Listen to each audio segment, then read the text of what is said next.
어제 아침에 영양석보를 다녀왔는데 저는 완전히 초토화되었을 줄 알았는데 산불과 관련하여 뿌연 연기만 계속 보였을 뿐 실제 불은 보지를 못했습니다.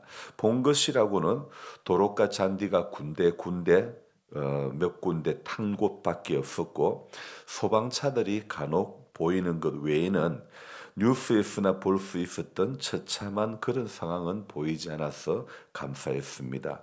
주변이 다 문제 없어 보이는데 불꽃이 얼마나 멀리 날아다녔으면 이렇게 바로 옆에는 깨끗한데 또 여기 잔디는 왜 타버렸지? 이해가 안 되었죠. 애굽에 내렸던 열 번째 재앙이 그랬습니다. 양을 잡아 그 피를 문술주와 임방에 바른 그 집마다 장자 죽음을 면했지만 그러나 애굽 사람의 집은 가축의 처음 것이든 사람의 장자이든 처음 것은 다 죽음을 맞이했던 것이 생각이 납니다.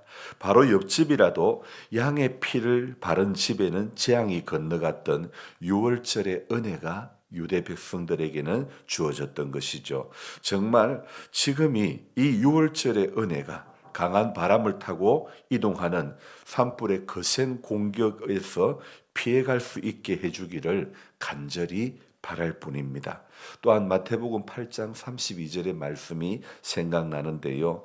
그들에게 가라 귀신들이 나와서 돼지에게로 들어가는지라 온 떼가 비탈로 내리달아 바다에 들어가서 물에서 몰사하거늘. 거센 산불이 마태복음 이 8장에 나오는 돼지에게로 들어간 귀신들처럼 바다에 가서 이 산불이 종식이 되었으면 좋겠습니다. 요즘 제가 간절히 부르고 싶은 찬송이 가물어 메마른 땅에 단비를 내리시듯 그 찬송인데요. 어제 아침에 비가 잡혔는데 오지 않았고 하루 종일 기다렸지만 저녁 무렵 몇 방울 내린 것 외에는 하루 종일 오지 않았죠. 약간 실망된 마음도 있었지만 그래도 뿌옇은 하늘이 개이고 안 보이던 집사님 집이 보이니 감사해야 했습니다. 그런데 여러분 하나님의 은혜는요. 반전의 은혜입니다. 오전 12시 17분에 갑자기 빗소리가 나더니 약 한 10분간 아주 거세게 소리를 내며 내렸죠. 그리고는 부슬부슬 짧은 시간 내렸는데 그래도 감사합니다. 짧은 시간이라서 비록 아쉬움은 좀 있었지만 그래도 인간이 헬기 수십 대로 퍼붓고 또 소방차 수백 대 수천 대로 물을 갖다 뿌린 것보다 훨씬 더 많은 양일 줄로 믿습니다. 그래서 하나님이 내린 빗줄기가 소방차 물줄기보다 가늘지는 몰라도 그러나 하나님의 역사는 인간의 어떤 물줄기보다도 더 강력한 물줄기로 이렇게 역사해 주시는 줄로 믿습니다.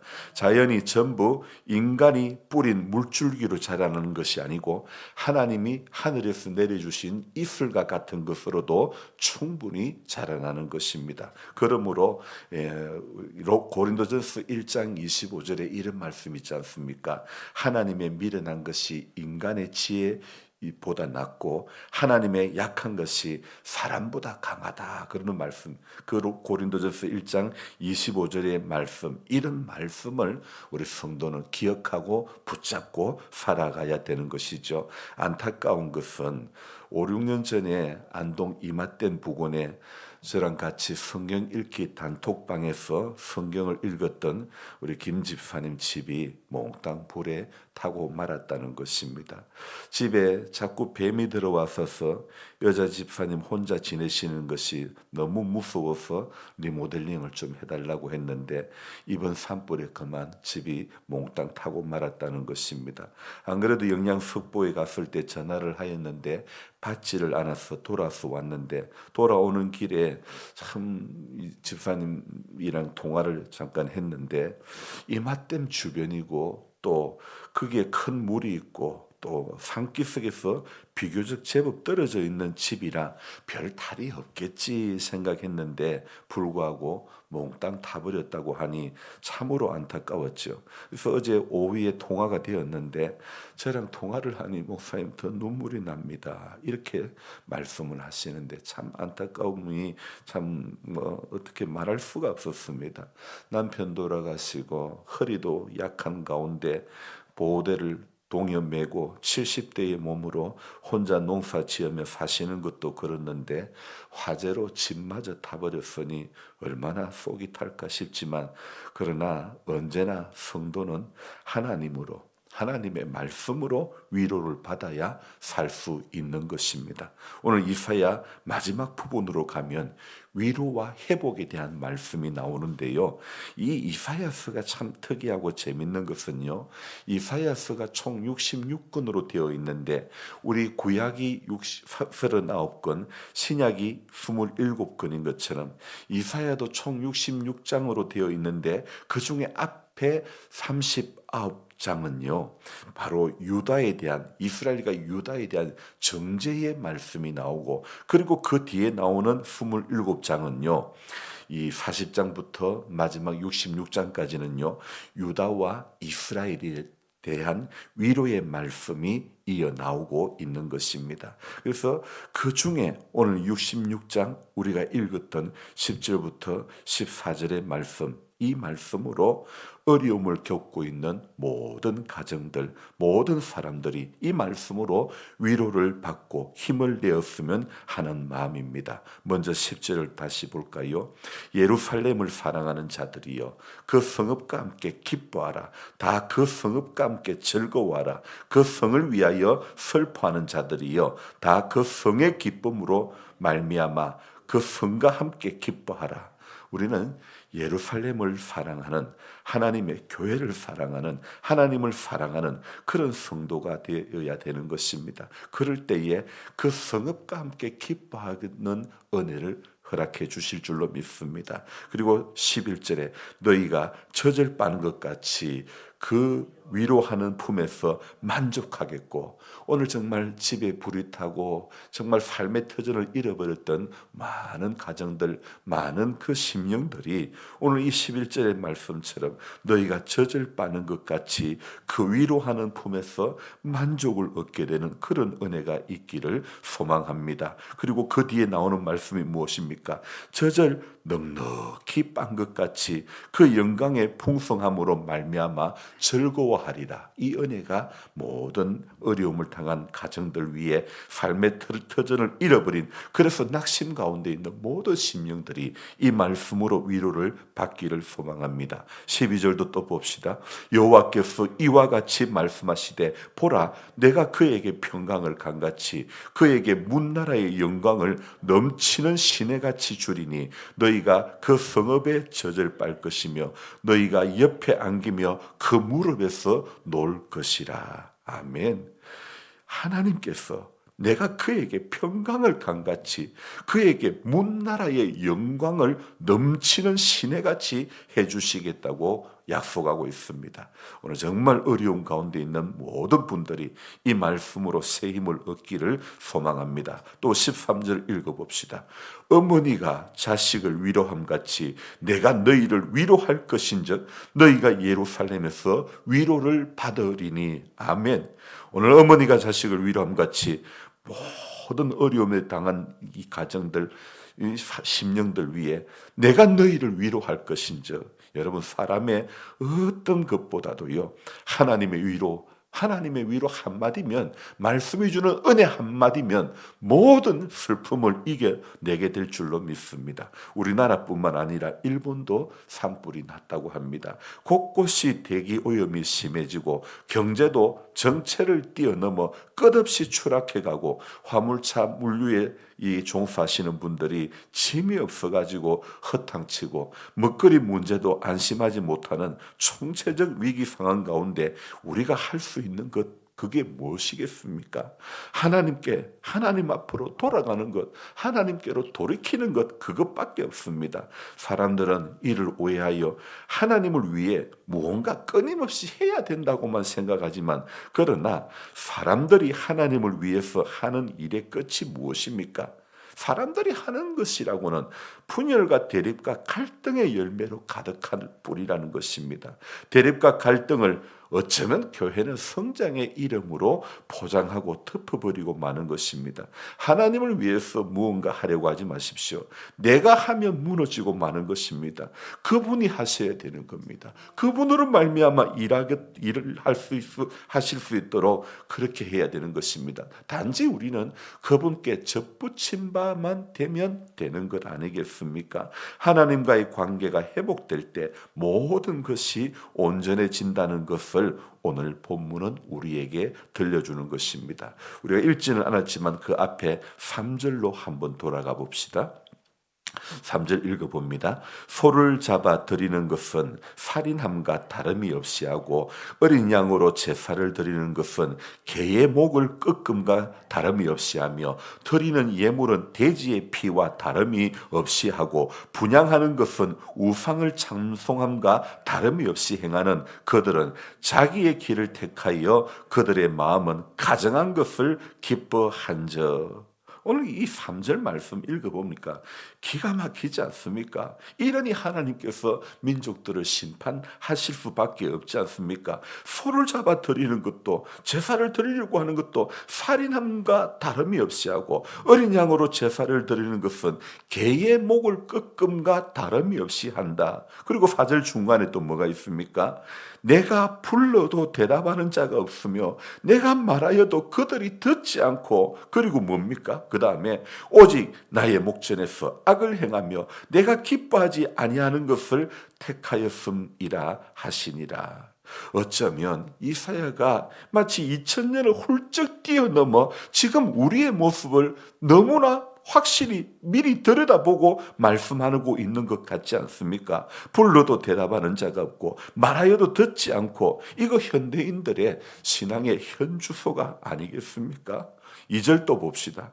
나 여호와가 말하노라. 내 손이 이 모든 것을 지었으므로 그들이 생겼느니라. 무릇 마음이 가난하고 심령에 통회하며 내 말을 듣고 떠는 자, 그 사람은 내가 돌보려니와. 저는 오늘 이 말씀을 묵상하면서요, 참, 나 여호와가 말하노라. 내 손이 이 모든 것을 지었으므로 그들이 생겼다. 하나님께서 지으셨으므로 하나님의 손이 이 모든 것을 지었으므로 그들이 생겼는데, 그런데 사람들은 하나님 앞에 심령에 통회하지도 않고 말씀을 듣고 떨지도 못하고 그렇게 나아가는 거예요. 오직 하나님께서 얼마나 답답했으면, 그래서 오늘 무릇 마음이 가난하고 심령에 통회하며 내 말을 듣고 떠는 자, 그 사람은 내가 돌보려니와. 그렇게 지금 표현하고 있습니다. 여러분, 하나님 말씀 듣고 떠는 자가 되어야 됩니다. 그 사람은 내가 돌보시겠다고 약속하고 있습니다. 말씀을 듣고 떠는 자, 그런 하나님의 사람들이 되어져야 되는 것입니다. 5절에도 하나님의 말씀으로 말미암아 어떻게 해요? 떠는 자들아. 2절과 마찬가지로 하나님의 말씀으로 말미암아 떠는 자가 되어야 되는 것입니다. 오늘 우리는 산불의 위협, 정치적인 불안감, 경제적인 불안감, 건강의 불안감, 이 외에도 수많은 문제들로 인해 불안하지만, 그러나 해법은요, 의외로 간단합니다. 하나님의 말씀으로 말미암아 떠는 자가 되면, 그의 말씀을 듣는 자가 되면 하나님께서 돌보시려니와 돌보시겠다고 반드시 약속하고 있는 것입니다. 세상이 불안전하고 불안감이 커질수록 인간은 상황에 붙들리고 문제에 붙들리고 현실에 붙들리기 쉽지만, 그러나 해결책은요, 하나님의 말씀으로 떠는 자, 하나님의 말씀으로 말미암아 떠는 자, 무릇 마음이 가난하고 심령에 통회하며 내 말을 듣고 떠는 자, 그러면 그 사람은 오늘 2절에 내가 돌보겠다 약속하는 이 말씀, 저와 여러분들이 꼭 붙잡아야 될 말씀인 줄로 믿습니다. 그리고 또 우리가 한 절 더 봅시다. 20절 말씀 봅시다. 20절 같이 읽습니다. 나 여호와가 말하노라. 이스라엘 자손이 예물을 깨끗한 그릇에 담아 여호와의 집에 드림같이 그들이 너희 모든 형제를 문나라에서 나의 성산 예루살렘으로 말과 수레와 교자와 노새와 낙타에 태워다가 여호와께 예물로 드릴 것이요. 자, 오늘 20절에 성도의 길이 어떤 길이라는 것입니까? 예물을 깨끗한 그릇에 담아 여호와의 집에 드림같이. 자, 우리가 오늘도 하루를 살아가더라도요, 예물을 깨끗한 그릇에 담아 드림과 같이 자기를 지켜 새 속에 물들지 않게 하는 것, 오직 하나님의 말씀으로 인해 뜨는 인생이 되어야 될 줄로 믿습니다. 그럴 때에 하나님의 은혜는 어떤 은혜를 주십니까? 우리가 읽었던 11절의 은혜를 주시는 줄로 믿습니다. 너희가 젖을 빠는 것 같이 그 위로하는 품에서 만족하게 되는 은혜가 하나님께서 오늘도 허락해 주실 줄로 믿습니다. 젖을 넉넉히 빤 것 같은 그 영광의 풍성함으로 말미암아 즐거움에 동참하는 그런 은혜를 하나님께서 허락해 주실 줄로 믿습니다. 그래서 지금도 아직까지 해결되지 않는 이 산불의 문제, 아직까지 해결되지 않는 내 인생의 문제, 내 건강의 문제, 모든 염려와 불안의 문제가 있다 할지라도 오늘 여기 이사야 마지막 장에 나오는 이 말씀, 내 말을 듣고 떠는 자, 그 사람 내가 돌보겠다. 여호와의 말씀으로 말미암아 떠는 자들아, 하나님의 말씀을 들을지어다. 하나님의 말씀을 들을 때 모든 불안감에 있는 우리 인생들이 회복이 되어지고, 모든 인생을 둘러싸고 있는, 사방으로 우겨싸고 있는 모든 문제가 하나님의 말씀으로 말미암아 해결되어질 줄로 믿습니다. 기도하겠습니다. 좋으신 하나님 아버지, 고맙고 감사합니다. 우리는 종종 현실에 붙들려 가지고 넘어지기 쉬운 그런 사람들이지만, 그러나 하나님의 말씀이 약속하고 있는 것에 우리 모두가 붙들린 바 되어서 하나님, 지금 이 상황 가운데서 넘어지고 무너지고 쓰러지는 인생이 아니라 하나님 약속하고 있는 것 하나면 우리는 다 될 줄로 믿습니다. 그래서 해결책은, 우리의 고민은 많지만은 그러나 해결책은 하나님의 말씀으로 떠는 자가 되고, 그 말씀을 듣는 인생이 되면 하나님의 말씀이 살았고 운동력이 있어 좌우의 날선 어떤 검보다 예리하여 혼과 영과 및 관절과 골수를 찔러 쪼개며 또 마음의 생각을 감찰하는 줄로 믿사오니, 그 약속하신 말씀으로 하나님, 오늘도 인생의 모든 문제가 해결되어 하나님, 우리 한 심령들이 또 삶의 터전을 잃어버린 한 심령 한 가정들이 하나님, 오늘 하나님의 말씀이 약속하고 있는 위로, 너희가 젖을 빠는 것 같이 그 위로하는 품에서 만족하겠고, 젖을 넉넉히 빤 것 같이 그 영광의 풍성함으로 말미암아 즐거워하게 되는 그런 인생의 남은 시간들이 될 수 있도록 우리 하나님 역사해 주시기를 원합니다. 하루빨리 이 불길이 잡혀지게 해주시고, 또 삶의 터전을 잃어버린 모든 가정, 모든 심령들 위해 새롭게 또 더 좋은 것으로 채워지는 은혜가 있게 해 주시옵소서. 감사를 드리며 귀하신 예수님의 이름으로 기도드리옵나이다. 아멘. 간절한 마음으로 주여 부르고 기도합니다. 주여, 주여, 주여. 하나님 아버지, 우리 약함을 주님 앞에 토하며 주님의 은혜를 구합니다. 사람이 무엇으로 위로를 받고 무엇으로 세임을 얻을 수 있겠습니까? 주님, 약속하고 있는 말씀, 오늘 이사야 이 마지막 장에서 하나님 허락해 주시는 이 은혜로 말미암아